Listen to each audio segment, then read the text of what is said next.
මේ සේරටම උඩින්නේ ධර්මයේ තියෙන. දැන් ඔය කවුරුත් කතා කරනවා නේද? මරුණාම මොකද වෙන්නේ? බුදුදහමේ නිවන් යනවා.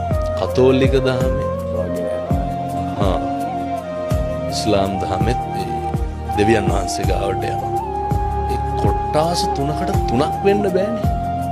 මොකක් හරි එකක්නේ වෙන්න ඕනනේ. එක ධර්මතාවයක් වෙන්න. මොකක් හරි එක ධර්මතාවයක් තියෙන්න බෑනේ. එතකොට තව කොටසක් කරන එක පව් වෙන්න. ඒ වැඩේම තව කොටසක් කරනකොට පින් වෙන්නත් බෑනේ. මේකේ මොකක් හරි එකයි තියෙන්න ඕනේ. එක ධර්මතාවයක්. කතෝලිකද බෞද්ධද වෙන් කරන්න ඉපදුනාට පස්සේ මේ ලෝකේ හැම එකක්ම වෙන විශ්ව ධර්මයක් තියෙනවා. සියල්ලට උඩින් මොකක්ද තියෙන්නේ කියන එකට ධර්මයේ කියන එකට ආය විවාදයක් තියෙනවද?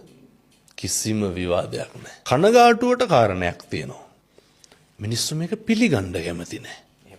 මේ අර කාටත් පොදු ටිකක් තියෙනවා කියලා